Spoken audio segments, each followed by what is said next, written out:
রাত পোহালেই কিন্তু পবিত্র ঈদুল আজহা। এরই মধ্যে রাজধানীবাসী তাদের যে পছন্দের যে পশু সেটি মোটামুটি কেনা সম্পন্ন করে ফেলেছেন। তবে আজকে চাঁদ রাতে যারা গরু কিনতে এসেছেন তারা কিছুটা বিপাকে পড়েছেন।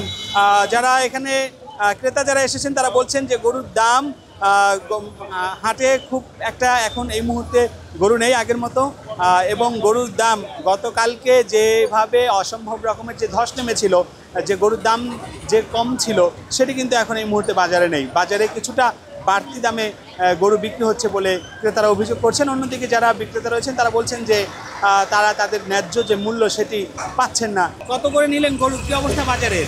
বাজারের দাম খুব চড়া। এখন এই গরু অনেক খোঁজাখুঁজির পর আলহামদুলিল্লাহ আমরা একটা পারফেক্ট দামে কিনেছি, যে 1,65,000 মতো পড়ছে। হাটে কি গরু আছে?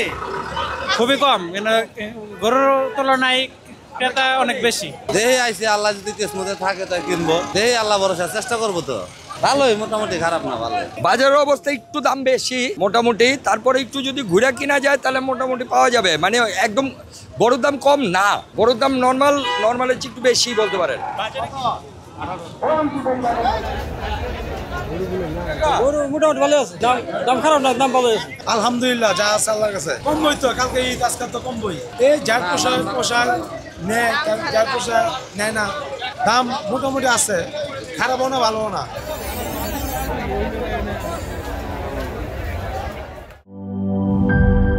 জীবনের সাথে চলে hi fi, all time healthy life. নিশ্চিন্তে খান স্বাস্থ্যকর অল টাইম পান, অল টাইম হেলদি লাইফ।